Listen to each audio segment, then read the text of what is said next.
saw the TikTok recently, and shits and gigs were like, "Can you?"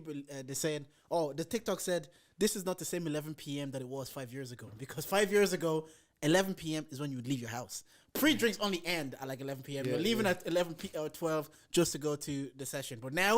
It's like 11 p.m., which means I've been out since 6. Yeah. I was saying, I was like, being out from like 5, 6 to 11 midnight, being out from 11 midnight to 4, it's 5 hours. Bro, no. We've both done the same 5 hours. You've just done them differently. I'd well rather start earlier, especially in the winter, man. I don't feel bad about like drinking, like doing something at 5 o'clock because it's dark. Yeah. You're like, oh, it's calm. I can get fucked up now. You know what I mean? Oh, fuck. All good. Yeah. Oh, okay, sorry. Yes. Oh, they're just facing that. Oh, yeah. So yeah, no, because like what you're saying is spot on. Because I'm like, yeah, in the winter it's already dark at 5 p.m. So I am leaving my house when it's dark. Yeah. Also, bro, I don't understand. Like I'm actually a sleepy boy. I can't lie, bro. Like dead ass, man. I used to go to like, if I went to a club, I'd fall asleep at like 11:30 while the music is playing. Do you know what I mean? I've seen those people in a club where they're actually like falling asleep. But like, those people are fucked up though. Those people are like out of their head, man. I'm not out of my head. I'm just tired. You know what I mean? Yeah. Like I'll just be tired. Yeah, Those people are out fucking on whatever times. in a K-hole or some shit like that. You know what I Bro, mean? that's one thing I don't understand, bro. Why do people take cat, bro? No, like on the sense, horse tranquilizer is to put horses to sleep, and that's. I wish. Well, I know people that have. It's like, yeah, they said it's a good time. I think we just hello, how are you, Mr. Craig? Yeah. Are you jumping down? No, That's what you mean. What you mean? Stop making those jokes, man. This guy. Are you barred? Yeah. What? You barred? Barred from the podcast. Yeah. Fair enough. But yeah. Anyway. What is it? No, you were saying something there. Talking about you're talking ketamine, but I feel like, man, I've been like listening to Americans talk about ketamine now, and like it never made its way over there. I feel like it's an Irish and UK thing. Is it still prevalent till this day? Oh, but yeah, 100%, man. Yeah? People, man, go to any festival, people are like people, but now people like are mixing it with everything. Do you know what I mean? I sound like people do like Coke and Ket is like a very common thing. You do both at the same time. Okay. I did not know that. White people shit. Yeah, I did not know that. That's extreme white people shit. I did not know But Ket. Americans are finding out about like Ket now, and they're all like using it for like medical depression treatment and stuff like that, which is mad. They have like Ket like nasal sprays and all. So if you're depressed, I guess you do ketamine to. I guess a trip to America anytime soon wouldn't hurt. Yeah, fuck. There you can go into a CVS. America it's so weird. Some of their like that's why sometimes when people go to America they ask them to bring back like medicine or drugs that you can buy over the counter over there. Whereas here you need like a full prescription to. Or it's just way cheaper. You get way like my ma came back from America at some point and she had like a bottle of 500 paracetamol. Do you know what I mean? And here you buy like 12 at a time or whatever. Yeah, but I think because the way they sell their drugs is like they actually sell like they sell their drugs like fucking Cocoa Puffs or Yeah. You know what I'm saying? Because like they have all the fucking all the adverts and it'll be like, oh yeah, this drug side effects may come to. That's mad. Yeah, that's mad. Yeah. But you were talking about earlier about your ethnicity. Where'd you grow up? Like literally walking down Crumlin just there, like okay. around the corner from me. Yeah, the whole life type thing. Like I had 5 siblings and then my ma. Okay. There, yeah. How's that growing up in Ireland? Wait, how long have you been here? Were you born here? Born here, yeah. How's it growing up here? Yeah. I got the blessing of people not saying, oh, where are you actually from? Well, no, I still got where you actually from, but I'm born here. I had that thing, do you know what I mean? Where some of my mates, they weren't born here, and that's like more stick, whatever the fuck. But obviously, I got where you actually from and shit. And then obviously, you're speaking about like identity, finding your identity, then telling people you're from Spain when you're like. I would say when I was younger, I just didn't want to be an Arab, so I was like, or like part Arab, so I was like, I'm from Spain. Why is that like though? that. Why didn't you not want to be? Just because you felt it was rejected? Just because I didn't hang around Arabs. My dad wasn't around. I had no association with Arab culture. Do you know what I mean? Like all I knew was Irishness. But Irish people are so good at like telling you you're not Irish. You know what I mean? Like they're really good at, they're really well skilled. Like I remember like getting in an altercation with a guard because he's like, where are you really from? He did that to me. Yeah. I was sneaking down festival, so that's fair enough. And I was kind of accountability. Yeah, man, I like literally I was sneaking the forbidden fruit and I jumped over a wall and then there was dogs on that side. So then I ran, jumped back over the wall and I was like something from a cartoon. I landed right beside a guard. And he was like chatting to some young fella, and then the young fella looked at the guard, and the young fella walked away, and the guard just started talking to me, and he was like, "Where you really from? Like whatever, Crumlin, walking sound. Where you actually from? Dublin." tell me where you're actually from now. And I'm like, why did that matter? yeah, mate, no difference. What difference would it have made then if you actually said like, Because if he's Irish, I'll let him go, man. Do you know? And then it was like Ireland or whatever the fuck, or backwards order. And then he hit me with his little baton thing in the leg, and he's like, "You little cheeky bollocks." And I was like, "Oh, fair enough." And then afterwards, I was like, "Yes, sir." And he's like, "See, you can be respectful when you want them." Blah blah blah. That's just abuse of power. He Actually, wanted you to say what he wanted you to say. Then Yeah. It made no difference to him. Do you know what I mean? How's your interactions with the police just in general, like? Because I know mine are fucked. Got arrested, but that was kind of my fault. And then when I was younger, I was just a little shit. Do you know what I mean? Like we just run around the roads, fucking breaking things, getting fights and shit like that. So like, but I just get jail. I was like, it's not that bad. But I've seen like way worse interaction with police from like other people. Do you know what I mean? Like, kind of. And these people are doing fucked up things as well, so it's not. I don't know how to judge too much. Yeah, but like it's like sometimes their reaction to what we have done is overboard.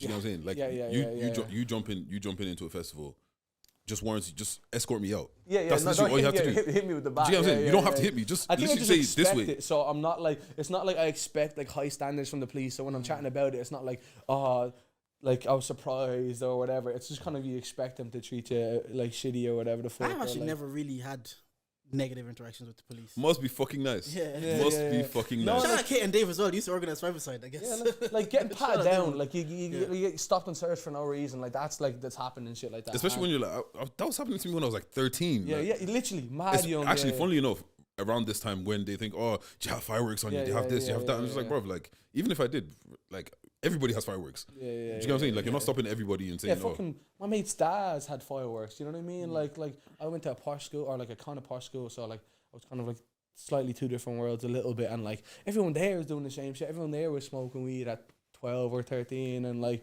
same shit like from my era, but you get like more stick from it. Do you know what I mean? And then something you said earlier about then doing the ancestry, is that because as you got older you kind of wanted to feel connected to the other side, or just wanted to find out more about yourself? Yeah, that's probably like I don't know, I just became way more comfortable with who I am. Do you know what I mean? I hate the fact that I hated who I was. Do you get me? Like that's like really sad. Do you know what I mean? Like having identity issues. And even I used to tell people my name's Abdul. Like I used to tell people, I remember going to like this little camp thing my mom sent me for someone. I was like, yeah, my name's Deco. Do you know what I mean? Just because I swear to God, bro. How do we get it from Abdul to Deco? Do you know what? Do you know what? It's even mad. My siblings were there with me as well, and they're just like, his name's not fucking Deco. Do you know what I mean? It's literally right there. Yeah, literally. And like, man, all the time, bro. Like, it's just, I don't know. I just hated like who I was when I was that young, and then now I'm like fucking open, and I'm really happy to be more comfortable with it. And it's kind of sad that like I don't speak Arabic and shit like that. You know what I mean? What switched? Like when was the switch?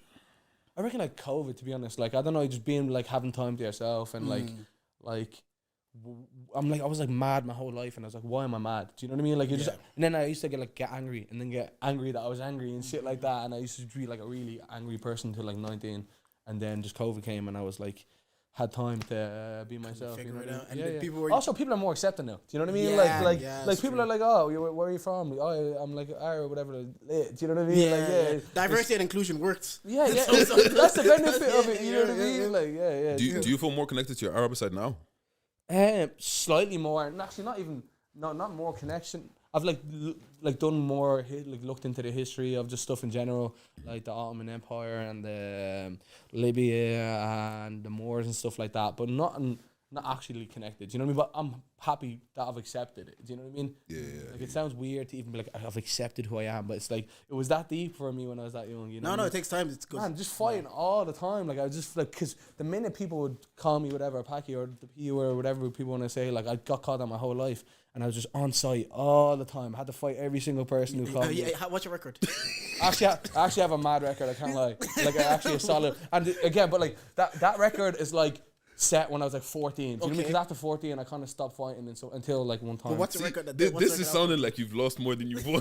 What? No. Like, I'm fucking a good record because I did MMA from like 9 to 12. Okay. I was in like SBG before it was like a thing. This is the guy that you always warn us about. Don't you. fight as an adult because there's some guy that does MMA. They'll just pull guard. You'll be like, what the fuck just happened? No, those boys are weird. But no, I promised to stop fighting at like 14, and then at like 18 I got arrested, or 17. A week away from being 18, I got arrested for fighting. You fucked the other guy up, didn't you? And I stayed. It had to be done. I stayed.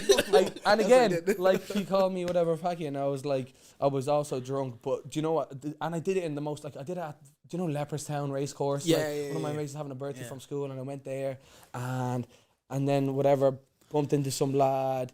Was like, oh, my bad. He called me Khaki. He's like, oh, you'll do nothing, blah blah blah. And he's standing there with his boys. I only hit him once, and then he sat down, and then I stayed there. Someone informed the police or whatever, and they came and get me. And then, like, when I was back, when they were in the station with them, they were like, what happened and all, blah blah blah. And I was like, oh, like, he started it. And they're like, have you been drinking? I was like, oh no, I play rugby, I don't drink. And I didn't play rugby, do you know what I mean? But I knew I was in Leopardstown, I knew my audience, yeah. So I was like, oh, like, I play rugby, I'd never drink and stuff like that. And he's like, oh yeah, like, how's your rugby going? I'm like, oh, we're like in the senior cup and blah blah blah, this kind of shit. He's like, oh, you do sound like a good lad. And I was like, yeah. And he let you go then? Yeah. Well, my ma had to come. Oh, okay. And then I had to wait for it. But, like, and as you're going, like, through all of this, like the fighting, the being angry, and the identity, how's your man there dealing with this at home? Just my ma, but my ma, it was weird. She kind of like, she also had fucking 5 other kids, so it's like you can only give so much attention. And I was also like horrible to her at times as well, like just because I was so mad. But also whenever I fought somebody like for saying things to me, like she kind of understood. Do you know what I mean? She was like, I got suspended. I would always get suspended, and like I'd never get in trouble if it was related to that. Low-key, my dad encouraged violence when it was racism. Yeah, man, same. Like, my dad was like, if they call you that, beat them up, fight them. My mom was the opposite. She was always like, Deji, relax, calm down, blah, blah, blah, blah, blah. Nah, don't do this, don't do that. Mine was like, nah, you fight back, nigga. That's what it was for my dad, because he was like, but then he'd tell me like some of the stupid things that says, if they call you a monkey, call them a pig. I'm like, man, that was a slap. That's horrible. Yeah, that's a slap. There's a reason why the Wookiee man. I used to get called a sand monkey. Do you know what I mean? Like they're like, oh man, I got like a camel jockey. Some of them are good. Do you ever get like have respect for someone when they give like they serve like a good one? Do you know what I mean? Like when I heard someone call me a camel jockey, do you know like a horse jockey, a camel jockey? I was like, that's solid. Do you know what I mean? Like that's creative. No. It's creative. You know what I mean? Like, I've said it before. I hate funny racism because sometimes like I didn't want to laugh, but that's good. Yeah. Like you know, I have to respect how disrespectful you're being. Right. Let me introduce the podcast real quick, and then we can give. Do you have your quiz ready? Yeah. All right, we can give quiz.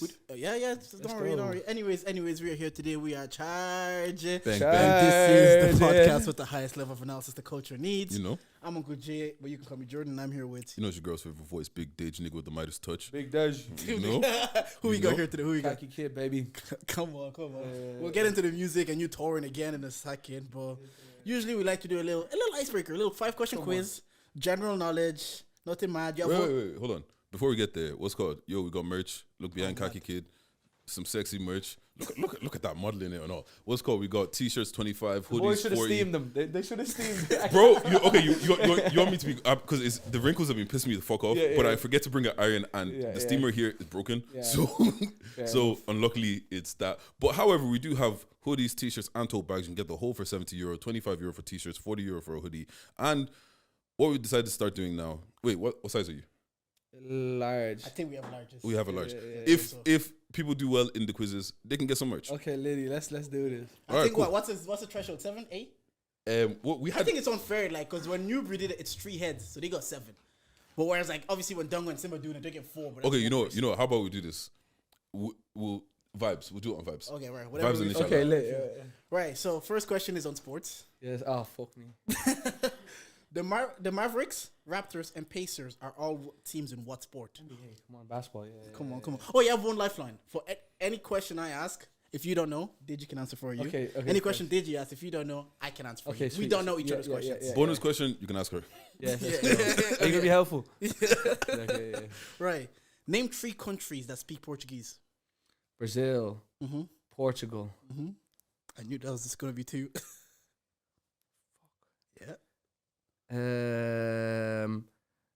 Venezuela. No, that's Spanish. If you have a lifeline, they can help you out over there if you want to use that lifeline. How many questions are there first? 5 from There's 10 questions. Okay. I'm gonna take the L on this one. That's not Argentina. No. Argentina. No. Angola could have been the one. Okay. Mozambique was colonizer. Let's go. I was gonna say 2. I think about the colonization. That's easy. It's cash money. Yeah. Question 3. Wait, what do they speak in Argentina? Spanish. Everybody speaks Spanish over there. Except for crazy. I thought they spoke Portuguese still. Who is the author of the kids' novel The Big Friendly Giant? Roll down. Yeah. Let's go. Come on. Name 2 of the 3 rappers on A92's song with Fumes the Engineer. The Plugged In. Officer. Yeah. Oh man, that big motherfucker who's hard. He's so hard. Hey, yo. Whoa, what's going on? The big, huge, hard guy. Oh, God, he's so hard on the mic. This guy's go crazy. fast forward. Oh, fuck. This is embarrassing. You have lifelines. You have lifelines. Right, yeah, lifeline. Debo. Debo, yeah. Debo, yeah. yeah. K-Sav and Debo, whatever the other Yeah, come acceptable answers. Final question for me. I can't wait for him to see that, bro. Just get aired out, man. Bro, chop that out, yeah. Final question. The process by which plant and some other organisms use light to synthesize. Photosynthesis, There baby. you go. Yeah. What's that? How many? 3 out of 5. 3 out of 5. You're doing very well. 60%. All right, let me start with how many monthly listeners do you have on Spotify? I'll give you 1,000 either way. And that's 108,000 right now. You're so close. 110,000. It's actually 110.9. Okay, lit. Yeah. You're not getting it because you answered 108 first. I just said a number. You didn't say it was wrong, all right? Oh fuck it, y'all. Yeah. Come on. Yeah. Calm. That's wood. It has to be a buzzer or something. Notorious B.I.G. was married to which famous singer? Oh, no, I already used Notorious B.I.G. married. Oh, I think I know. Do you want me to answer? I think I do that. know. No, do I have one each? Yeah, you can ask me for Okay, yeah. Faye Evans. Yep, that's two. Because I remember from the movie him getting caught cheating. Yeah. That was embarrassing back then when black men used to cheat. Did you grow up on Disney Black Channel? men don't cheat, man. Exactly. Black men don't cheat. What do you mean? Yeah. BMDC. What's it Big up called? Charlemagne. You grew up on Disney Channel? Yeah, kind of. Yeah. All right, cool. In the Disney Channel show Hannah Montana, what was Miley's brother's name? Oh. And I know when I hear it, it's gonna Jackson. Facts. Yeah. Oh my days. Okay. Nah, he's gonna get a t-shirt. He's gonna get a t-shirt. He's gonna win one. What's it called? Who was the first black woman to win 5 Grammy Awards in one year? Cardi B. No. Oh no. No, she's not. Is she black? Wait, it's Cardi's actually not black. it's Grammy music, yeah. Yeah. Okay. Jesus Christ. Okay, can You've you give already me a answered. decade? You've already answered. You said fair Cardi B, yeah. No, it's Lauryn Hill. Lauren Hill, yes. Lauren Hill. And wait, Cardi that's B what, had some mad award. Yeah, she won 3 that year. I think. Okay, was Invasion that of the thing or Privacy. something like that? it Well, was the Grammys as well. it was Lauryn Hill, Miseducation of Lauryn Hill. Yeah. So that's her only actual album. Man, holy shit! Isn't that like a debut? Yeah, That's it's mad, her like. only album, and she has like Unplugged, but it's like an acoustic album. It's not a full proper album. Yeah. She said something really cool about that album. She said like when after she released that there was like a load of pressure for like the second album, and she was like taking a load of time, and people were like on her about like why is she taking so much time. And she was like the first album took her whole life to make. Do you know what I mean? Like that's all her life experiences in that thing, which is pretty cool. What's it called? That was 4, yeah. Yeah. All right. The 5th one is what currency do they spend in Turkey? Someone over there knows the answer. You can use that lifeline as well. Lira? No. Yeah, that's Lira. it. Yeah. What's, I think he got like 3 for me and 3 for you, 4 for you. I think I only missed 1 for you only missed 1, yeah, 4. Yeah, the Cardi B Oh one. shit, that's 7. 7. Yeah, what's it called? Boom. Khaki wins a t-shirt. That's fucking right. With 7, you can pick a hoodie, you can pick a t-shirt. Well, you can get it from the box. Don't worry, we'll sort that out. We'll sort it out. We'll sort it out in the end. Yeah.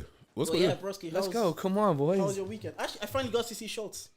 You got to see him, man. Finally. I like him, man. He's really fucking funny. How was that? Yeah. It was kind of what like if you listen to the pod, it's the stories you hear him talking about. It's like his life on the podcast every week. Yeah. He just found a way to insert humor in those stories. It's kind of like your first virginity story. We've told it on the pod. It's kind of then you just find a way to it. It was very deep though, because he was called My Life Tour. I remember him talking previously. He was talking about how as a comic he didn't feel like he earned to talk about his life, that people cared enough to talk about it. Yeah. So he would have takes on like politics, whether it be Wade v. Roe or Trump. That's what his comedy was. For the first time, this was more of like a Kevin Hart, like laugh at me now kind of situation, where he's talking about his struggle with fertility and what that's like, and living at home, injecting hormones. It was kind of like the subject matters were deep, but that's the beauty of comedy. He kind of made you find a way to make you laugh at that. So was it very funny? Like was it? I didn't find it particularly very funny because I've heard the stories. Yeah, like there was a girl beside me that came with her boyfriend. Like she was cackling. She couldn't believe how flagrant he was, or how he would just say anything. But I'm like, yeah, this is the brand. He says I'm gonna say what I want, kind of thing. But now shout out to Schultz, just kind of see the journey. Bro was like, yeah, man, I've been listening to him since like very first episode of what you call it, Brilliant Idiots or Flagrant 2. Brilliant Idiots, man. It was the wild times where he used to wear snapbacks and shit like that. No, kind of seeing that's basically seeing their industry reject him because they wanted him to change who he was, and he stayed true to himself, and he's like, yo, no, this is what I'm gonna do. And then now to see him blow up and do shows all over Europe and Dubai, so it was good. His opener, Mark Gagnon, he was hilarious. He was funny. Maybe because you haven't seen his stuff. He doesn't really talk about his this comedic bits weren't to do with his life. They're more to do with the opinions that he has on the world and that you haven't heard. So you get more of a laugh at that. No, I was like that with Shane Gillis. Yeah, you know. He's good though. Yeah, but I just like when I had seen him, I didn't get the last show because I was away for it. But the one before that, I was like really excited for it was my birthday, and then like it was just a lot of stuff I heard on the podcast already because exactly. And like this, they're so funny though. The very first time I heard any of them on the podcast, it was killing me. Do you know what I mean? But it's just like it'd be cool to like have some different. But at the same time, I play the same songs at every show, so I can't really. That's good. I can't really say anything. Music is different though. Yeah. Actually, what's cool? I want to ask you because I was having a conversation with some friends about like they feel like men in fashion have gotten very lazy. Like guys will show up to birthday dinners. Not even cargos and hoodies. Niggas showing up in fucking tracksuits, bro. Okay. Like and cargos and hoodies, and a lot of people just feel like. Has it not always been that? No, I feel like. I don't think so. You know. Like, oh, fair enough. Like I feel like back in the days, fuck's sake. But earlier on, like when you're going clubbing and stuff like that, you'd have to wear a t-shirt. You'd have to wear like shoes. You couldn't wear trainers and stuff like that. But nowadays it's like, bro, Dior top, Palm Angels, fucking like whatever LV sneakers or whatever, and it's just like, what do you feel like your personal style is, and how did you start dressing the way you dress? I don't even know if I have a style. Like I just kind of like I don't know. I've always been into clothes, and I used to like when I was like 15, I like the very first money I ever made. Like I actually not the very first, but like I started like camping out for Yeezys and shit like that. Like the very first Yeezys that dropped here, I got my mom to like loan me money, and then I camped out and sold these like the next day and camped out for like 48 hours on Henry Street. Do you know what I mean? Yeah. And then I was like mad into clothes then, and I was like a hype beast though. I was like mad supreme like this, like 2014. I was like all over that kind of shit. Mm-hmm. And then I got like, I don't know. Now I got like so done with like that kind of culture, but like 19, and I just buy.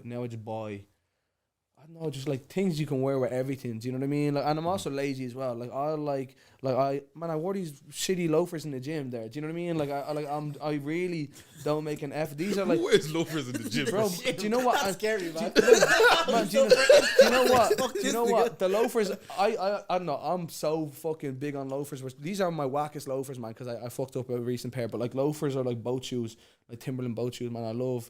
Like I'm still big into shoes, and I feel like they go with everything. Do you know what I mean? Like in my head, like if I can wear it to the gym, I can wear it. Maybe I can't. Maybe I shouldn't be wearing them, but I fuck with them. These are. Do you do cardio in those? I don't do cardio. I play basketball though. Like that's my thing. Man on the treadmill with loafers. If I walk into the gym and see that, bro, I'm leaving. Man, he's a lemon pepper stepper. Yeah. Like that must be the guy. You know what I mean? There's people walking. I couldn't do cardio. I was like, I'm not doing treadmill. You don't do cardio anyways. I do it now. I do cardio 3-4 days a week now. What's your cardio? You said that 10 minutes on the treadmill. Walking? No. At what speed? I ramp up. I get to 7 when I feel like I'm warm enough. Go to 9. Then I finish at like 11. Fair. By the time I'm finishing, I'm sprinting though. Okay. Yeah. That's fair. By the time again, it's so annoying because I want my fitness to be back where it was when I was 17, but I was so active that I need to be that level of activity. You need to be playing ball again. Yeah, like you actually need to do something that's going to be high intensity and all that kind of stuff. Like it's I'll play basketball so hard. Like I'll go like hard every time I play ball. Like I'm one of those cunts that like for playing 5-on-5 or pick up, man, I just go hard all the time. And do you know what? I watched this fucking compilation there. I spent the last 2 days watching AO compilations on YouTube, man. Yeah, and it's just like these Black American podcasts, and like someone was like holding the mic like this, and people are like, "Hey yo," and I like, man, they were killing me. I love that shit. Like, you ever see that clip of your one? It's like they're podcasting and someone goes 100 million. Shaquille O'Neal, and the first person just goes, I'm sucking it. I love that. I love that. Whoa. I'm sucking it. Wait. 100 million. 100. The question was, he hasn't busted a nut in a month. Shaq O'Neal, 100 mil. The guy said, I'm sucking it. I respect it heavy, man. Oh, what's good? I got a question for you, man. Yeah. So I saw this on TikTok. If you could get 5 liquids to come out your fingers, what 5 liquids would you pick? 5 liquids come out of the fingers. Okay. Water. Yeah. Yeah, facts. I don't know. You do your thing. You do your. What's good? Mine. I'll give you mine. Okay. Water. Yeah. What are expensive liquids? Yeah, petrol. Yeah. Water. All the expensive liquids. Yeah. What was the other one I said? You gotta have some wine, set the mood whenever. Of course. Okay, you're a wine guy, yeah. Not really. Okay, yeah. I actually don't really like drinking that much. I just couldn't think of any other liquids. What did I say? Water, petrol. Water, petrol is actually cash money. Yeah, cash money. Orange juice. I love some orange juice. Fuck yeah. And you know what? Jack Daniels. Yeah, you're a bit of Jameson. Yeah, like that. What's yours? I think I have to go water, petrol. Yeah, you free. No, the have you seen the price of petrol? I would actually sacrifice the other 3 just at petrol. Petrol, diesel. Oil. Cooking oil. All of these expensive shit. Yeah. I'm not sure. I'm joking. Water, petrol, diesel, cooking oil. Palm oil. And red wine. Fair enough. Set the mood. Yeah, what about you? I have to be because you said that this is one of those things where like I would have answered this and then I wouldn't have said like petrol, and I'd be like, then you would have said like, I'm a fucking idiot. I'm so stupid. Yeah, because when you say liquids, people automatically just think about things you drink. But literally, it could be any liquid. Oh, milk. Milk's overrated. Oh, fuck it. What milk? Not a chance. Oat milk is expensive as fuck now. You can get some good money for that. Yeah. That's actually true. Is that what you're wrong? You drink normal milk still? Nah. I drink either too. Yeah, like. No, I think it's childish. You just have cereal. Hey, I fuck with cereal. No, cereal's hard, man. Cereal. Man, those like, do you ever get those like choco pillow yolks from Lidl or some shit like that? They're like nougat pillows or whatever the fuck. I know exactly what you're talking about, bro. Man, like that's my. I can't like take any substance. I can't drink. I can't smoke, or I'll just go home and eat boxes of cereal, man. I'm like, I told you I'm a fat kid at heart. Man. I'm really heavy set mind. You know what I mean? I love sweet treats. Do you know what I mean? Like I'm like, like. No, that's my thing as well. Like I can't get my 6-pack goal. 2024 we're getting it, but I can't get it because I love snacks. Yeah. I just like, especially now because I'm the adult in the house. Like I get whatever I want. I do the shopping. I can put whatever I want in the cart. You It's just not can't have it there. You can't. Yeah, it can't you just have to say no. Yeah, but when it's not there, some days I'm like, I don't want a fucking apple. Yeah, but for me, what I find, if I can avoid it for like a week, the cravings just kind of go away, and you just kind of forget about it for a while. Yeah, it's like sex, isn't it? If you don't avoid it. No, wait. No, it's not kind of like sex. It's not like sex. Man, they're boys. You don't do it for a week. You don't just No. I don't know what kind of life you live in. But don't have sex or forget about it. That's so funny. But what's going? How did the name KhakiKid come about?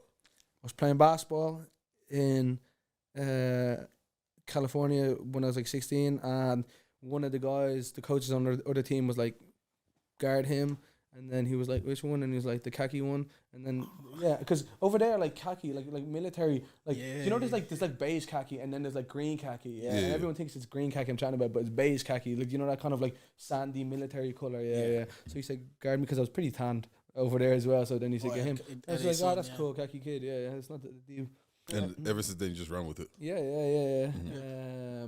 Something way better than fucking beige boy. Do you know what I mean? Although that was an option. No, that was an option. Man. Do you know, I've been called beige before. In the winter, I'm pretty beige. And the other thing is, I see like you've been on tour, and you're about to go on another one there, EU and thing. Our tour is fun as, like, in my head, what I see what a tour is.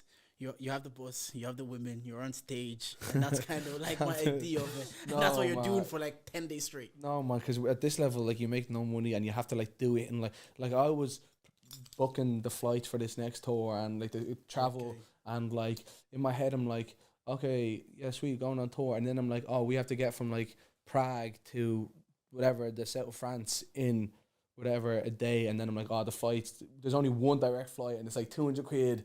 And I'm like, oh, then I have to book that for 4 people.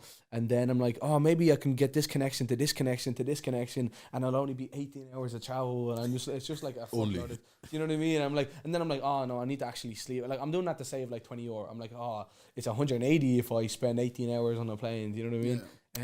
But no, it is good. Like playing the shows is always the best part. Like playing the shows is crazy. Like imagine you did a live podcast like for a week straight. Yeah, I don't know if you'd fuck with that or not, but I think I would fuck with that heavy. That'd be so sick. Like the shows are always the craziest part. Like that's mad enjoyable. And then also, like you are in a different country. Do you know what I mean? Like this time around, I'm like making it so that like I have a day in each place before the day of the gig. Okay. Do you know what I mean? So like to do it properly, and like because if you're going to these places, you might as well actually get to like experience it, instead of just like, because most people go, like you go on tour and you just go and you just travel. Do you know what I mean? Like the show is at like whatever 9 o'clock. You have to be at the venue for 3 p.m. to do sound check, and then you go grab some food, and then it's the show. You know? Yeah, no, we've been on stage like the main character in our own live show kind of thing. Like, you come to the sound check way before, and then you do it. Then you have to fuck off again. And like you want, there's nothing to really do for like 5 hours. You're like, oh, well, I go home or whatever. Yeah. You still get nerves before a show before you come on stage, or is like that kind of like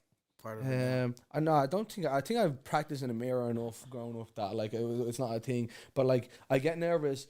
I get nervous maybe like 20 seconds right before I'm walking on the stage, but not any time beforehand or even the second I'm on the stage. You know. Yeah. And how did the music journey like begin? How did it start?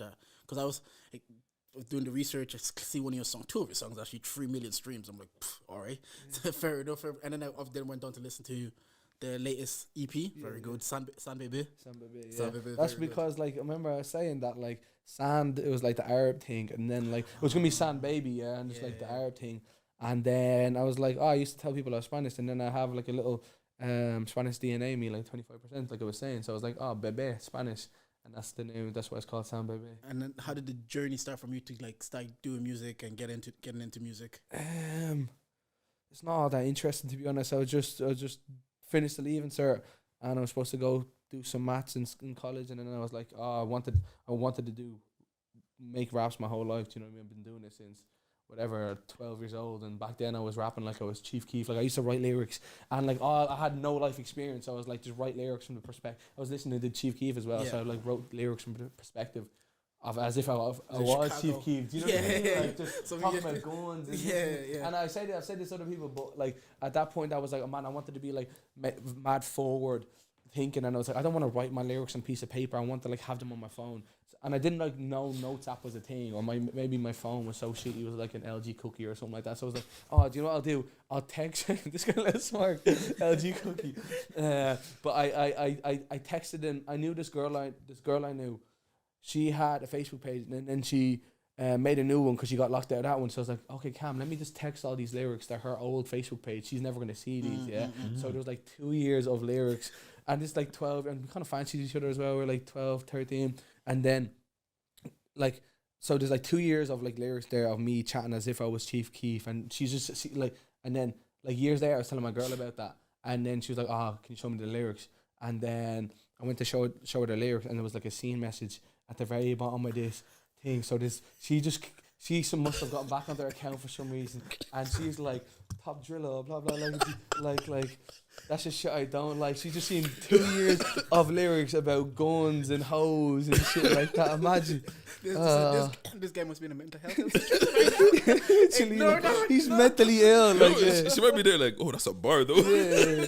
Some of them were hard, man. I can't lie. If I saw all the out area, I'm like, no, wait, too many words. I was like, yeah, no, this guy needs help. No, man, you have to read. You'd read at least one of them, and you'd be like, what is going on? Do you know what I mean? Because there's just massive paragraphs of fucking bullshit. But yeah, they did that, and then I was gonna go to college, and I was like, nah, man, I want to actually like, I can't go to college and do this at the same time. It just wasn't feasible at all. So you bet on yourself early, because it is a thing that at some point people have to make that call. Yeah, like, is this what you're gonna do, or are you gonna try to split yourself? And I've gone on many conversations about how people splitting themselves doesn't really work. So you kind of bet on yourself. Yeah. From the beginning. There's not a chance. Like, and the thing is, I can like in my head, I was like, well, if this doesn't work out, I can just go do the maths thing and get a load of money. Do you know what I mean? And like, but I decided to do this and be broke, and it's way more fun. Do you ever go back on those lyrics and just like, I've come a long way? Oh, 100%, man. Even like 3 years ago, man, like, because when I started, that was still really angry me. Do you know what I mean? Yeah. And back then, like, I had, like, my first song I put out, I was recording on a gaming headset. Do you know, like a Turtle Beach gaming headset? My brother's, when I recorded it on that, and the minute I recorded, I was like, let me just put this out. And I put that out, and like, they were so angry. They were all angsty. There was like, bitch is this and hoes this. And I don't talk like that. That's not how I talk. Do you know what I mean? Like, but I was angry listening to other angry music. Then I put that out, and some of that stuff did really well. Like, one of them had like, whatever, like 500,000 streams and stuff like that, and 500,000 YouTube views and stuff like that. And then, like, again, got COVID, and I'm like, that's not me, man. Like I don't like that person I was, and I deleted those songs and stuff like that because I really didn't represent who I am. So just again, dealing with the anger, it was all you just kind of realizing I don't want to be angry anymore, because you've referenced the anger like twice now. So it's just because I just don't want to be angry. Yeah, anymore. It was like a big part of my character, just being an angry person. Yeah. Well, some people ride that wave that this is good, and then like it's kind of what they say about Eminem in a way. What Charlamagne says about Eminem, it's like. No, it wasn't him actually. It was like, do you know how rock music existed? It was like for angsty white kids that hate their mom and forgive the trailer park. Yeah. Eminem did that in rap. I'm sorry, mama. So he was basically the rapper doing that. So he was the and then people kind of came over. No, he was good. Yeah, that's the thing. He was sick as fuck. How do you feel like your change in personality and like just accepting yourself and like accepting your Arab side and just being less angry has reflected in your music?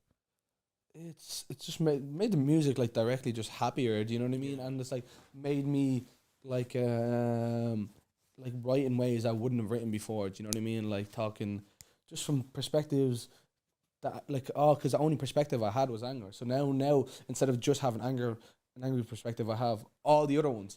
Do you know what I mean? Because I was like set on that one, but now it could be sad, it could be whatever, happy. Do you know what I mean? Excited, like these kind of things. And it's also like, I think it's allowed me to be more myself. Like I'm kind of a, I don't know, like a bit of a shite bag. Like I'm not really a serious person, and so it's like it's kind of fun. It's been fun to like not have to be serious in the music and just like make fun music that I enjoy making. No, you gotta lean into that. Yeah. Does that change? Like I know the lyrics, but like does that go across everything? Like the production, the kind of beats you pick, all that kind of stuff. Then.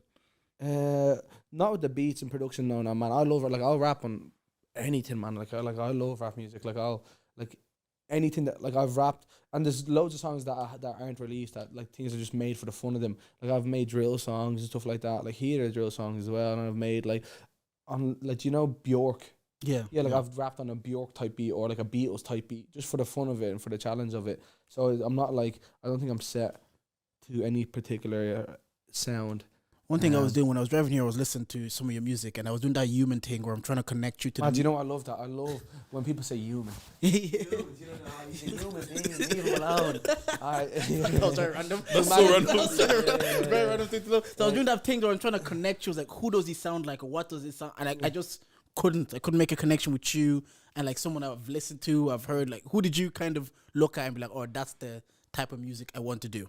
Like growing up, all like I listened to was just like American rap music, and like I love Outkast, especially recent years, like Outkast and like Anderson .Paak and Mac Miller and stuff like that. And it's been a thing for me. But I feel like it's like when I started rapping, I was like, oh, let me, like, I really wanted to, I love these people so much that I was like, oh, I wanted to be like them. And then I started trying to like when I was making angry stuff, I was listening to XXX, do you know what I mean? And then like I kind of just like felt like I was emulating things and not like being myself. And so like I've made like an effort to like sound more like me and say things how I would say. And I feel like what I have unique to myself is just my perspective and like who I am. Do you know what I mean? So like I think perspective is like a really valuable thing when you come to make music, especially if it's a unique perspective, because people like see it in a different way, you know? Yeah, and again, like you're saying, you're touring now, but you're saying at this level, there's not as much as money there. Maybe I might think there is into a year. So what's the drive now? Just a pure I love playing, I love playing these shows, man. It's like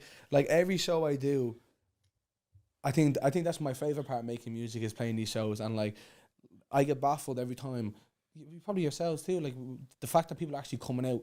Do you know what I mean? Like the fact that like someone's like allocated a specific time of their week to come here, or if they bought the tickets like months in advance or whatever, it's like I don't know, and I feel like you have to do them justice for coming out. Like, have you ever like been to a gig and the person's just kind of like going through the motions or like moping, or like, because like say if a show has whatever, way less tickets than you thought. It was only half sold out. Like people would be mopey about that, and it's like that's sick as fuck. Do you know what I mean? No, like, I've said it before. It's like when we've done events and I've came on the pod, I was like, that's always like the best indicator, because to sit in your house and click play or to watch a clip or share a clip, it is appreciated, but calm. But then you've said, okay, this is Saturday. What am I going to do on Saturday? I'm going to go see what these mans are doing and pay tickets, coming into town. That part is always like, wow. Like, see, it's an effort for me to do a lot of things. You know what I mean? Like, if I'm not going to my mate's gaff, like, it's an effort just to, like, leave the house. So, like, I'd imagine a lot of people are like that too as well. So the fact that they're actually doing it and coming is really sick. What kind of... I've seen you perform once. You have very high energy. How do you keep that up for a tour? Like... Cardio. no, man, I don't know. It's so exciting being out there, you know what I mean? And I feel like you have to, again, do them justice by putting everything in it, and like, I don't know, it's a bit dramatic, but like dying on stage, like just putting it all out there and like just wanting a nap afterwards. Like I feel like that's when if I'm crazy gassed, that's when I know it's a good show, you know? And like, there's no reason to not do it, you know? I don't know if there's a particular place the energy comes from apart from just being excited. And like there's 7 people there, there's 800 people there. Like this Dublin show is gonna be the biggest show I've ever done, and like we're at 850 people, and like, but I'll play the same to that as I will for 5 people. I've like done support shows and there's like 7 people supporting like this random artist from the Canada or something like that, and the 7 people go ham. Do you know what I mean? Like, and when the 7 people, it's kind of sick playing for like small people as well, amounts of people, because you get to like see them in the face, and there's only 7 people you have to look at, and you can make the show for each one of them, you know. What's been your favorite show and why? Like your favorite performance, just even one that stands out in your head, and why?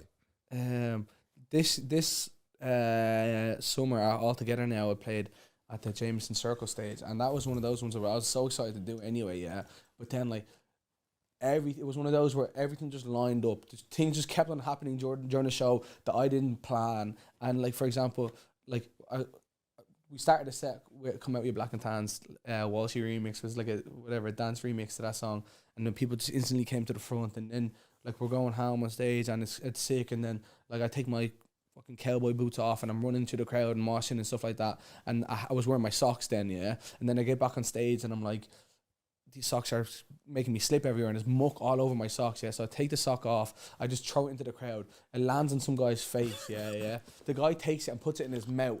He puts the mucky sock in his mouth, and I'm like, hold the fuck on. So I tell him to come on stage, I'm like, make some fuck, what's your name, man? And he comes on stage, he's like, make some fucking noise for you. And then everyone's like my DJ's like making a beat or whatever the fuck, or he's beatboxing. Then your man starts trying to twerk me, and I'm like, okay, this is the end of it. Like, I'll show you the video. He starts like doing this dance thing, and I'm like, okay, yeah. And like, I like. He was on kit. No, man, I had to get it. Like, you could see me going like away from him, whatever the fuck. And like that was cool as fuck then. But then there was like there was some fucking like 12-year-old kids there as well, and they're going crazy and shit like that. So I took one of the kids, put him on my shoulder, started rapping with him on my shoulder. Where are his parents? Probably on ket. Do you know what I mean? His parents are probably on ket. Like, could you ever see yourself bringing your kids to a festival? Festival? Not at 12. No. Okay, not at 12. No, definitely not at 12. Because my sister's asked me to, like, she's 14. And she's asked me to, like, take me longitude. I was like, ain't no hope in hell. Like, I have to explain to your parents. If you get backstage. Backstage. Oh yeah, backstage. That would be more to flex though. Yeah.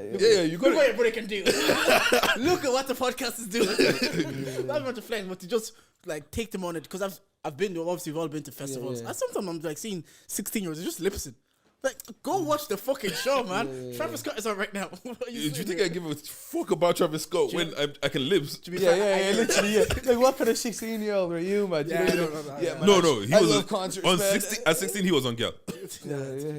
Anyways, that's how we visit those conversations again. What's good? How is it telling your mom that you don't want to go to college, you want to do music? I did it so badly. I was like. I deferred my course. I was like, I'm going to start next year, whatever.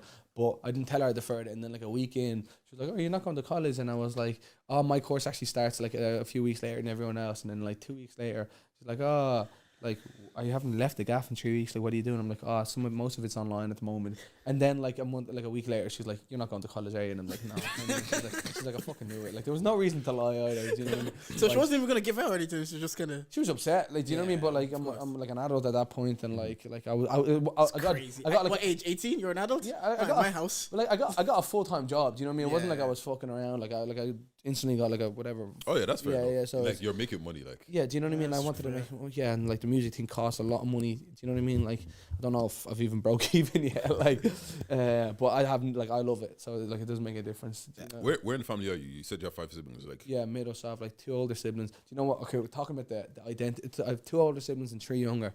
But my older siblings, they have a different dad. So my mom's Irish and their dad's Irish, so they're just white. Yeah. But growing up, because their siblings are brown like us, yeah, they would get called Khakis. So they're like, one of them is blonde, fucking whatever, green eyes. You know what I mean? Blue eyes. Yeah, Fionn. And like his name is Fionn. His name is Fionn. Yeah, Fionn and Ariana, like just whites. As you know Irish what I as you mean? can get, like. And they get called that, and then like I can't imagine the identity issues they have because they can't be mad. They can't. If they get upset at it, they're like, no, I'm not. They make it seem like it's a bad thing to do it. Do you know what I mean? Yeah. And then if they if they get upset, and then if they don't get upset, it's like. Then they accept to their They're mind. accepting Yeah, it and you're like, yeah. But it's not true. It's not true. You shouldn't even call me this. Yeah. Which is just so it's so tapped. It was so strange. I was guilty by association. That's your brother, yeah. Yeah, like it's, you know what I mean. Like, I don't like. So I have identity issues. Imagine him. Do you know what I mean? Like I don't get it. Like yeah. Have you ever talked about it? Like, so remember he used to call because what happens out with my brother, we talk about moments of what happened when I was younger. Like I grew up thinking he's just a side character in my life. So now I talk to him as a person. I'm like, oh, so you were going through, like, because he stuttered when he grew up, so he didn't have the confidence he couldn't talk. Listen, and we had a conversation about it. I was like, man, that's crazy. That I just thought you just existed. I think that's because you're the oldest sibling, though. Because like when you're younger and you see them, you kind of see their whole life and you're just watching their life. Yeah. Because like they're doing all the things that you wish you could do. Yeah. And then so it's kind of like they're not a side character in your life because you're kind of looking up to them all the time. Do you get what I'm saying? But what is with you is like there's no one above you. Do you get what I'm saying? Like you just get to go do whatever you do, and then you come home when you see them and say, oh, yeah. Because sometimes I think I was I would listen to podcasts and you know I think all of them, Temmie, VP, they all have older brothers, and they all talked about how cool it was when their older brother asked them to hang out, asked them to come out, and they were like, oh, that moment is so cool. I never deep. So I texted my brother. I was like, yeah, I remember you asked me to come to Workman's with your friends. I was going to be busy that Wednesday, but I canceled it just to come. Oh man, I was like, it's crazy. Like that meant something to him. But to me, it was just like, oh, we're going now. You're old enough now. Pull up. But yeah, that's why I asked that question because I just live life thinking he's just a side character in my life, not knowing that he's actually living his own life. But now we have conversations about moments. I'm like, oh, that's cool. So no, my younger brother is kind of like that because my younger brother's like a year younger and then a year younger than my little sister is like another, just so it's a year between everyone. But speaking of my old, so I chat to my youngers about it because we hung around a lot. My older brother was like, he had his own madness going on, so we didn't, like I didn't hang around with him. I didn't want to hang around with him. Yeah. But speaking of him, imagine, so he's just this white Irish kid, yeah, and then like 16, he was like doing a madness, just being like whatever, bad kid and shit like that, yeah. So my ma sent him to Sudan for the summer. She sent him to Sudan because my nanny had a new man in her life, whatever, yeah, and he was like a Sudanese guy. So she sent this white kid to Sudan for the summer, and he just had to like exist there for a month or 2 months or whatever. Like, I can't imagine like.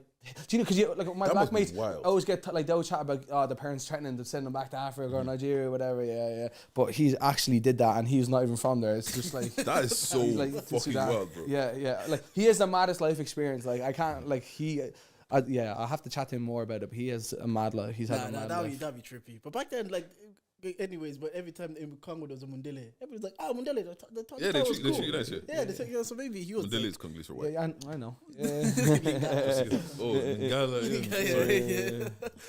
sorry. But what's called? But like, what's it like growing up with siblings that aren't the same ethnicity as you? Essentially? Yeah. Because that's weird. That's such a weird experience. But they're half the same ethnicity. Do you know what I mean? Yeah, half. But still, you don't look like anything alike. They don't look like at all. Like you probably like that's my brother. No, it's not. Yeah, man. That is my brother. Yeah. Same with my sister. Yeah, like people. I remember going to Rome with my sister, and like it was just me and her and my nanny. But my nanny wouldn't go out sometimes, so we'd go to like get food, and people would be acting like we're a couple or whatever, which is just disgusting and weird as shit, man. But I don't know, it's cool having an old. Do you know, it was kind of cool surprising people. It was like, oh, that's actually my brother. Do you know what I mean? Oh, like, and then you have to convince them. So no, really, no. Here's pictures of us when we're like kids. No, this is really us. Man, I remember when I was like 14, I got like jumped just racial jumping, just for the fun of it type thing. Yeah, man, I'll show you this. Where did this happen? Where did this just racially jump for you? Just around the corner. Literally around the corner. Yeah, literally. Yeah. And you know what's so funny about that? So basically, it was this crowd, whatever, yeah. And they had this group chat, and they were chatting, blah blah blah. And then they were like, they sent in like a picture of like Osama bin Laden. And we're like, oh, we're gonna kill Abdu, yeah. And it was like Osama bin Laden dead, essentially, yeah. We're gonna kill that P word. I'm not gonna say it anymore, yeah. And then, but then I was in that group chat as they were saying, and we're like, we're gonna jump in, whatever. And then, I go out and whatever, I get jumped, and then the lads I was there with did nothing. And then I called my older brother, and my older brother's like he was a nerd. He just gamed heavy, yeah. But he was also a big lad and like a psycho, very scary guy.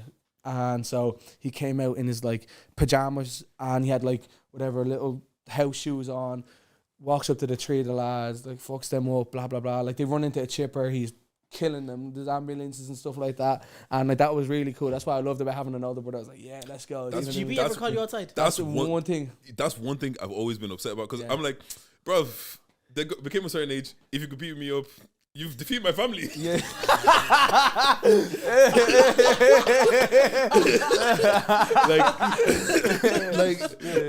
like I'm the final boss. But yeah, what's called what happened was That's silly. what happened was it was a time a knife got pulled on me. So what's called we had like, my mom has a family friend or whatever, and you know, fake cousin and that. So there was this little kid that was always was a tyrant in the estate, and he was picking on my cousin, and then my brother got involved, and then so that kid got his older brother, and then my brother calls me. Yeah.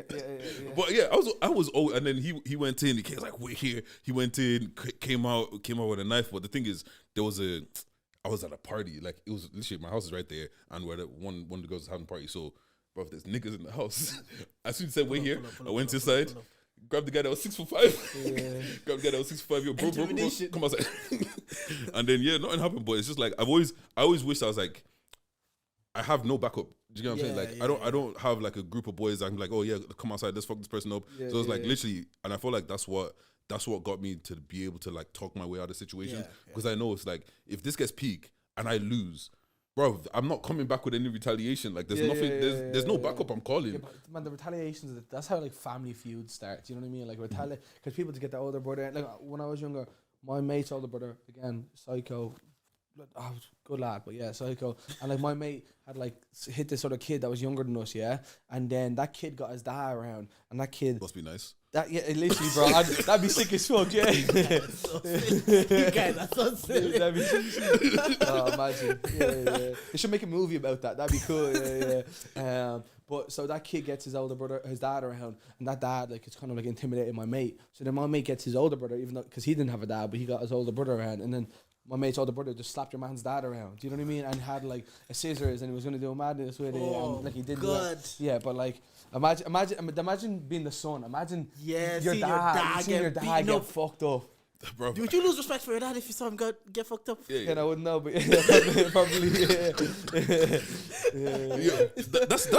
That's a big fear, bro. Yeah, no, because my dad nearly fought like a traveler dad. I think I've said this story before. Oh man, like, that's a bad fight. You don't want that fight. And the thing is, they are the kings of. All right, cool. I'm gonna call my brother, and then I'm gonna call my cousin, and his cousin's gonna call his dad. And bro. The Lawrences, they were like a prevalent traveler family in Bad I was in school with like Patty and Joe and Michael. That actually was their name. That's not even I know Patty. Stereotypical. I know Patty. Don't discriminate. Their names, and like one of them lived 2 doors out. This was when we were in the council estate at the time. One of them, my sister Naomi. One of them like picking on her. She went in crying. My dad comes out, gives out to the kid. The kid goes in crying. Their dad comes out. They're facing off. They're doing that thing where you're like screaming in each other's face. I'm in the grass like playing and looking at them. I'm like, if my dad gets beat up today, did not happen. They diffuse the situation. They talk to that as adults. Because it's one thing is like, again, even if my dad beat him up, now they know where they live. They have family around. We don't have anybody around. Yeah, bro. It is the Mendambas here, and that's it. You're not calling the man from Congo. But no, they sorted out the beef. But I'm like, that was as close I've seen to my dad getting into a fight. And that sounds like good. Like I love like just talking your way out of stuff. Do you know? Yeah, like when things end amicably, that's like sick. That's really. Do you know what I mean? I feel like that's. Some people don't want to hear it. You feel that way because you've been in so many altercations. Yeah. Yeah, and it's kind of like, and when you've been a reformed, angry person, it's kind of like you appreciate not having to throw hands. Yeah, and like as well as that, like because when that thing happened when I was like 17, but I was a week away from being 18, and then like a week later, if I did that a week later, that would have got with 17. It would have been assault on a minor. It would have been a way bigger charge, and I would have not been able to travel. If you have anything on your record, man, you can't go to America. You can't do a tour there. You can't. You know what I mean? Like, or it's just way longer to do that. You know, so like it's makes no sense for me, business wise, to do anything like that. You seem to have a different amount of cop on. It's like kind of like I don't want to be angry anymore, and then you're I'm gonna work on this. Okay. Fighting actually might lead me into a wrong path, might fuck up my life. Do you know what? I'm not gonna fight. But some people might not have that self-awareness to be like, all right, bring this back now. Yeah, but I also feel like it's different when you have to fight rather than you're choosing to fight. Yeah. Because when you're choosing to fight, it's fun, it's whatever. But when it's like, I actually don't want to fight today, but if I don't fight, it's gonna be peak for me. Do you get what I'm saying? Because like you know how these things go, especially racist. You go, how was school actually? What was school like? Posh school was well. The first week, like I got suspended on like the third day of secondary school for like someone calling me without that again, but that kind of like set the standard. It was like really like from then like if once you like I feel like especially whatever as when you're young I've been like the same size since like 12. Like I grew like an inch in like the last 10 years, you know, I haven't grown at all, man. So like I was well too big for that, and then got in a fight, got suspended, and then I just kind of get suspended every now and again for fighting or whatever. But I'm like, what would happen to the other people that you're telling about they're being racist? I used to be, that killed me, man. Like this kid like started saying whatever, calling me stuff, racist stuff, and then like I called him fat, and then we were like, okay, let's square up, and then we get into the hallway and whatever, like I'm 12, so I'd kill him, and then essentially then we went into class, and he started like he punched the locker and broke his thumb, and then he started crying in the next classroom, and he sat right in front of the teacher. I get suspended, nothing happens to him, literally zero, no detention, no nothing, and they're like, you went too hard. I'm like, that's but you started it. I hate when they do that shit. But like no nothing, and you know, and it's like that was whack. But I was pretty good in school. Like I was one of those people like half the teachers loved me and half of them hated me. Yeah, you know what I mean. Kind of like fighting. I almost got in a fight with a teacher and stuff. I feel like everyone's had that kind of stuff. Oh, my boy punched the teacher. Yeah. Like he was fighting with like Sammy and you were fighting, and then no, it was his opponent that punched the teacher. So they're squaring up in the middle of French class. You know, boys 13 to toss from high. Shout out Ayub. And then the other guy went to like swing. Ayub leaned back. Like he did it. He saw it coming. He leaned Matrix back. Thing. And the teacher, obviously this punch kept going. He looped over, and the teacher collected it. Did the teacher eat it or? Start crying. She. Oh. In French class, tears is rolling down her eyes. Crying French.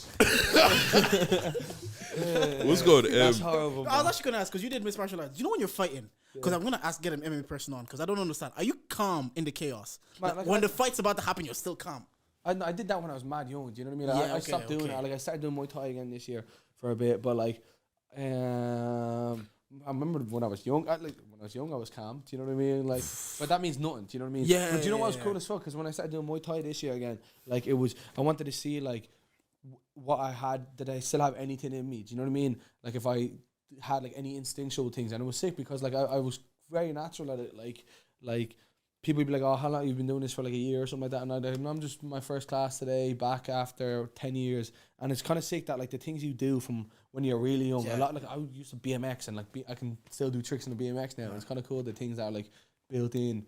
But the thing is, it's muscle memory, and also even if you did stop doing it at 12, fighting is one of those things like even if you didn't know you were doing it, like you've had the basics down and you've been using it regularly. You've been using it regularly. Not anymore. But like you've been using it, so it's kind of like as much as it's not in the same environment, you've still been using it. It's always going to be there, kind of a situation. Because my fight or flight mode, I don't know. Like I would like to stay calm in the chaos. Like you're about to square up, and because that's what like MMA fighters said. They said like you can't get emotional, you can't react too much, you can't react to flinches. Like a fighter will flinch, and you have to stay calm and composed. I'm like my brain can't comprehend it because if I see a flinch when the parents just even be like, ugh. You overreact and then they know, okay, your patterns is gonna overreact when I do this. I'm like, nah. I'd cry after a fight. I used to fight all the time, and I just cry afterwards. Even if like I won it 100%, but I'm just so built up. I'm just like, and you just cry for no reason, like emotions. You know what I mean? Mad adrenaline and all that kind of stuff. Any type of like respect when you beat the guy up, it's kind of all right. We're cool now. We're boys. That was a good scrap. Or you see them down the road like a week or two later, and you actually give them a head nod. A few people like that. There's one lad that I used to fight all the time because like I also hung around with older lads and it was like a horrible. When you're like young and you're hanging around with older lads, they'll like you'll do fucking anything. Do you know what I mean? Like so they used to always just be like they'd start and be like they'd have a different mate and be like, Abdul would batter you, and he'd be like, no, you wouldn't. And I'm like, what you mean I wouldn't? Do you know what I mean? And then you just have to fight him. And there was this one lad called Devin. We must have fought like 15 times, and like we had no animosity towards each other, but people would be like, he actually killed you the last time you fought. Do you know what I mean? I'm like, no, he didn't. Yeah, and then he'd be like, we just fight. Yeah, they just want some entertainment, man. I think it's good to fight when you're young. Like, I don't know. I feel like a young lad. I feel like that might be. Yeah, I'm 6-0. There must be something healthy about it. You know, I can't count my record. Last fight I had when I was like 12, some guy was trying to pick on Nathan. Took him down. Last fight you had when you were 12. I was 12 years old. That was the last fight. From like 8 to 12, I was active. I remember I told you some guy told Chris to because my friend Chris has a sister Glare, and he's like, I'll give you guys 25 cents. It says I'll give you 25 cents if you let me pull down her underwear. Wait, what? Chris wouldn't fight him, so I did. Okay. Should have fought Chris for not fighting him. Yeah. One time Nate looked at me and Chris because he was acting up. He looked at me and Chris in the face. Says, both of you, I'll beat you up right now. I was like, nah, like that's what. Just take that out? No, there's two of us. Like, he's not such a fucking bro shit. He'd be like, yeah, I kick people's asses when I was 12. Do you know what I mean? I was fucking people up. Yeah, well, you gotta like, you just test your shit. Like, you get what I'm saying? Like, you just test it. Like, and that's I feel like growing up as young boys and stuff like that, it's just the testosterone builds up, and it's like that's what we do. We fight, and it's like, oh, I'll take you. I do this, and it's just like that competitiveness and. Just naturally, you just want to be the biggest and strongest. One of these fights against this Devon lad, I'm fighting him, and we're like going back and forth, and then he like kind of steps or falls over and like gets a little cut on his hand from some glass or whatever, and we were the ones fighting, and then he was like, oh man, I can't fight anymore. And then one of the other lads is like, okay, I'll tap in. This is like a lad like 3 years older than me, taps in. This is the guy, my friend who organised the fight, just kicks me in the head like multiple times, and what? He was like, he tapped in. I don't understand how you tap in. This isn't a handicap match. Do you know what I mean? All that misfit boxing. Yeah. It was a tag team boxing match. Yeah, I saw that. That's you crazy. tagged the person into fight. That's kind of sick that I haven't seen that. That's pretty funny. No, I was watching it because I was waiting for the Jake Paul, the Logan and Dylan Dennis thing. And before it, I'm like, is that a tag team boxing match just happening there? That's hilarious. That is so funny. You know when you said you're angry, right? Yeah. When you got angry, how long did it take you to calm back down? Because for me, if I get angry, if I get pissed off, it takes me forever to calm back down. Like the situation's over, everyone is calm again, people are friends again, and I'm still just sitting there pissed. Yeah. So like what was like the emotions like? Oh man, like hours to be honest. Yeah, but again, that's being young. Now if I'm angry, I try to like catch myself getting angry. So I don't want to let it get up there and then have to calm down. Like I catch myself on the way up. But like, yeah, man, I was just like, man, even like when I play basketball, like I remember playing a game and getting so mad at myself and just like missing a layup or some shit like that in the big game and going like fuck, screaming or whatever, and my coach was like, give him a technical foul right now. My coach was asking the referee to give me a foul, like a technical foul for screaming. That's how angry I'd get. And I don't know, I think it was like good energy sometimes, you know what I mean? Like when I play, like put it to sports, but like no, like obviously the rest of your life you can't have your main fuel be anger, you know? Yeah. Just back on the music then, you're obviously now millions of streams, you're touring, what's the goal then? What the end game? Or is there an end game, or is it just kind of a thing like I just enjoy the process of everything? So I definitely have goals. Like I think it's silly to not have goals, but I don't have an end thing. I don't want, because if I see the end of it, then that means like it's over. Yeah, like does that mean I get there and I'm done? Do you know what I mean? I also think, what if you go further than that? You know what I mean? Like if you see, don't want to box yourself. But no, I definitely have a lot of goals. I just want to like, obviously, I want to do way bigger shows, and like that means like, having money for like set design and like having whatever crazy. Like I'd love to have a choir at a gig. Do you know what I mean? That could be funny as fuck. That could be like I want to build sets. Like I think like set design and stuff like that is just so sick for gigs. Like have you like Tyler the Creator played at like Longitude and he had like a mound or something like that. You know, like I think those kind of things are always. They add to the show. They add to the show, and the more like again, the more money you make, like the more tangible, the bigger the shows are, the more tangible it is to do things like that, and it is to have.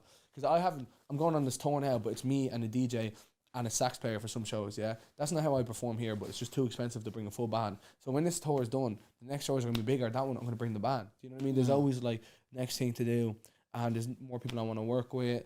So I don't really have a specific end goal, but I just want to keep doing it, having fun, and doing bigger and better every time. Dave asked me a question earlier this week, and he asked me, like, in regards to the pod, what would you like to do, and you would think like, wow, that was cool. Have you done anything yet in your music journey? You're like, yo, that was kind of cool that I did that, or is it still things that you want to do?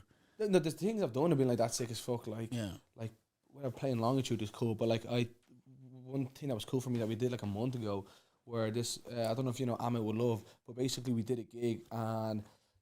Big up Ahmed with love. He put a lot of effort into organising it, but we did it in a wrestling ring, and there was wrestling shows in between the actual things. I saw clips. But then I was actually wrestling people, and I got kicked in the face, and I slammed Kareem or Ahmed with love through the table. Like that was fucking one of the best things I've done in the years doing music.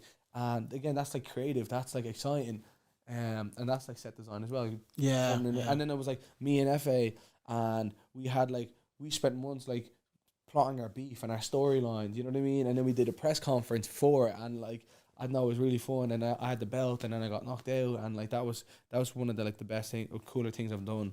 And then making music with Brick Nasty, like, and a lot of the boys, like that's been like a high point. It's good. Yeah, you enjoy the everyday like aspect of it, like just the steps you're taking. Because I guess sometimes people get bogged down on like where they're not or where they're going to be. I have that too. So all the way through, they don't really enjoy. Like these things that you are doing, I think that's very important to enjoy. Like, oh, that was a cool moment. I think shows are like one of the only things where I'm like not in my head. Yeah, like, it's almost impossible to be in your head. You know what I mean? Like, every day I'm in my head about, like, oh, what's the next move? What's this or that? What's this or that? Why am I here or whatever? But like that's just like a small intrusive thought that I have to quieten. But like, I think shows, that's what I say things about. You can't like be thinking about something else while you have to do this verse and look at these people in the eyes and wait for the drop and just these things. If you're an overthinker, and like you said, COVID was the time where you kind of like stop being angry and all of that. What was COVID like for you? How was your mental health and all that during COVID? I felt so bad, but like it was probably one of the best times of my life. Do you know what I mean? Because I like found myself, but also like I got to work on music I was working a full-time job before that, so now I was getting paid. Like I was getting the PUP thing, and I got to make music full time, and I got a taste of what it's like to do this full time. Had to go back to work, and then now I'm doing it full time again. So now I'm making enough to do it as my job.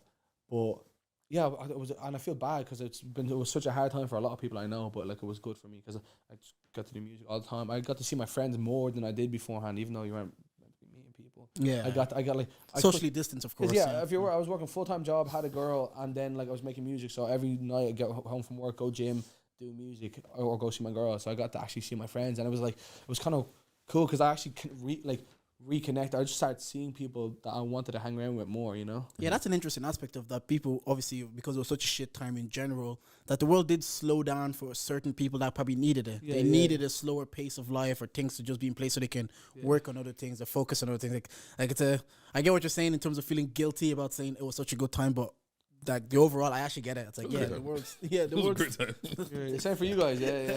Bro. That's when COVID was great thing, bro.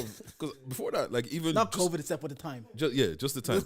But like, okay, but like even what's called just on a work level of having to go to the office 5 days a week to now it's like if you tell me 5 days a week, I'm hanging up the phone on you. Like, do you get what I'm saying? Like stuff like that. It was just great. Well, you don't have to go 5 days a week now anymore. Like in most places.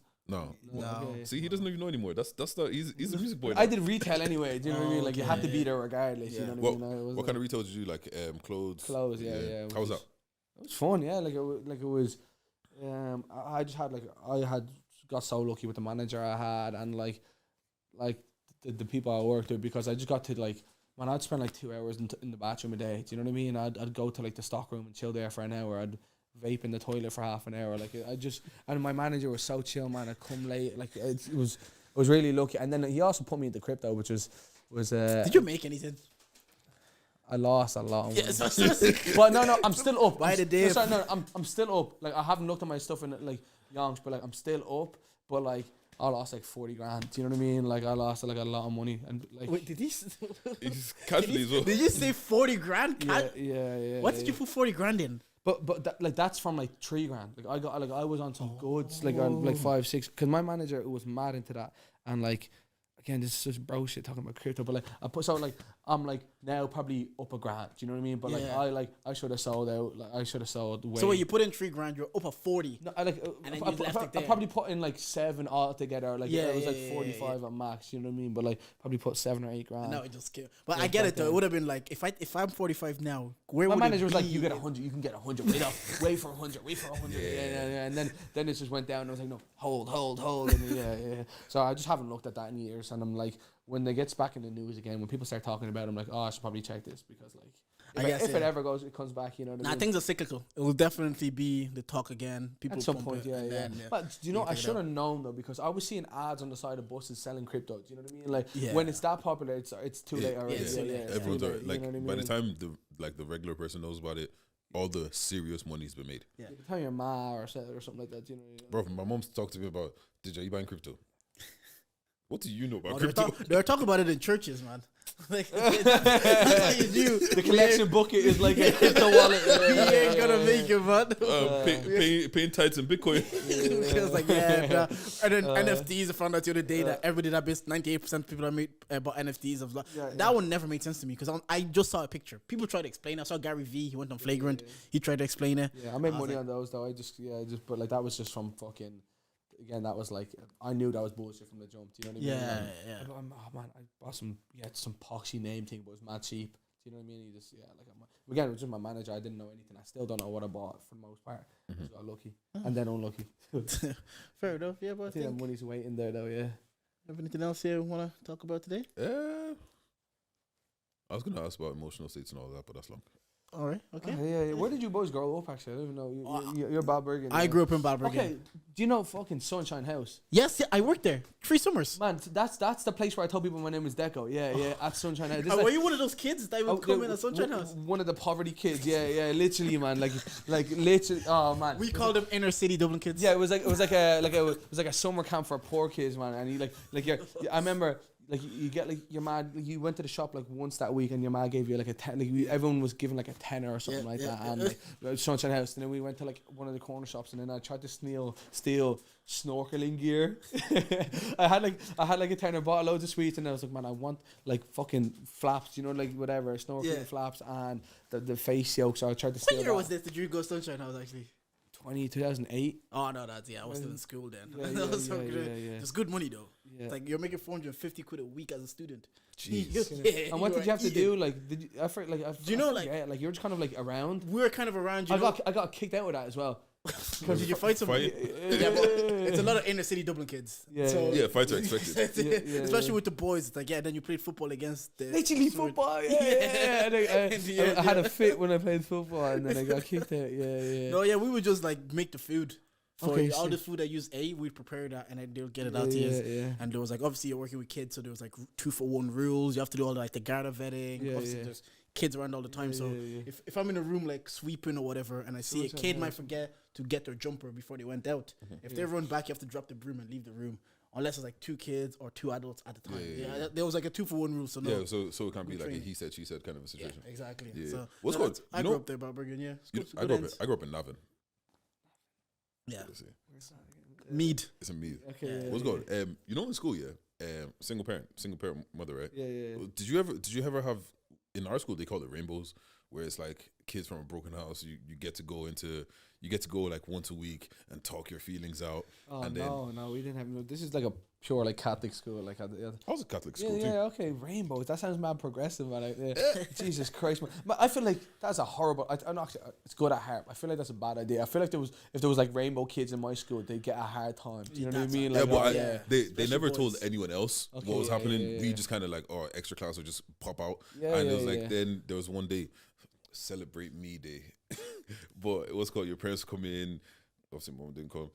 So parents come in, then they'd order pizza. You get to watch a movie. Essentially, you just get a day off school kind of shit. And like, but I just sat all there. the broken home kids. Yeah. Okay, But I just sat there, and I'm listening to these kids talk about like, oh, my dad didn't pick me up this weekend, God. blah blah blah, and I'm sitting here like, I haven't seen that nigga in 5 years. What are you talking about? Because like for me, growing up in a single parent house was never deep. Do you get what I'm saying? It really is, because man, I know so many people like it as well. Do you know what I mean? Like half my friend group, or whatever, or like that. So it didn't seem like a thing. Do you get what I mean? And I'm like, and this one's like, bro, your parents just got divorced. Like your dad, you see your dad every week. You see your dad every other day. What the fuck are you talking? Like, why are you here crying about this shit? Like, isn't that even worse though? Because he's right there, but he's not there. He's right there. It's in such a distance, but he's not there. If they're just gone, they're gone. No. There's some situations. It's like, yeah, cool. Both your parents are physically there, but your dad isn't really there. Yeah. I would rather just leave, bro. Like, just leave and let me not see you. Like,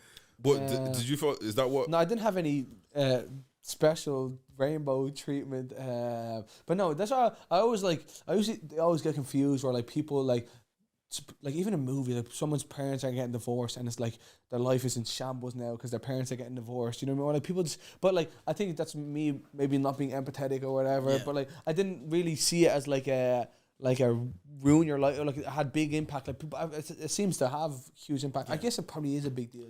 Is it? Because it's your norm. I get what you're saying, because your norm, and like they didn't grow up that way, and then it just happened to them. Yeah. So it's kind of hard to accept. Yeah. No, but even what's called like, and maybe this is the toxic in me. Yeah, but like seeing stuff like BuzzFeed stuff and like these grown ass adults, bro. Like, my parents got divorced, bro. Shut the fuck up, bro. Like they have attachment issues. I don't know. Because I don't know. No, like it gets to a certain point, like, bro, you don't live at home anymore. You're a grown ass adult. Your parents' relationship has nothing to do with you at this point. Because the thing is, if your parents get divorced, I'm with you, man. Yeah, to a certain extent, man. Okay, but they've seen that union that their parents get charge it, bro. what? Nah, but bro, like I'm seeing a 30-year-old cry that his parents is getting divorced. Shut the fuck up, man. Cry about some bills or something. They just said cost of living and petrol. Bro, you're crying about your parents. You don't have enough problems if you're crying about your parents getting divorced at the age of 25, bro. Come on. But that's what they've seen. Have known all their life. Get over it. You haven't even given them 2 days, bro. I really is get over it. Yeah, because like, okay, this is the thing, right? It's if you're a kid, right?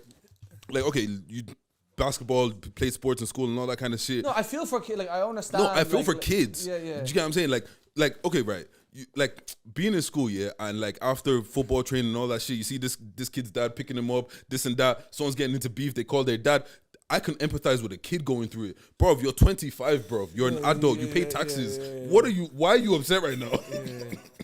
What do you think? Why do you think that's such a bad opinion, or like? What do you? You're desensitized. You can't put yourself in that. You don't understand that. That's why you react. I just think that, bro, at a certain point, your parents' relationship doesn't concern you. Because if your parents get split up at 25, you have a phone, you have your own credit. You don't see them already. Do you get what I'm saying? You don't see them already. Like, do you get what I'm saying? Like, and okay. I'm not gonna lie. If my parents did end up not being together, it'll make me sad. Yeah. It'll make me sad. Because I've seen them together my whole life. I just pull up to the gap and they're not. I'm like, oh, this is sad. Do you think you're gonna have a complex though? Do you think it's gonna be like? Are you gonna be on camera crying because your parents got divorced? I might come and charge you. Bro, Jordan, I guarantee you, if you came here and you cried because your parents got divorced, bro, I'd love that. Bro, I would get cancelled that day.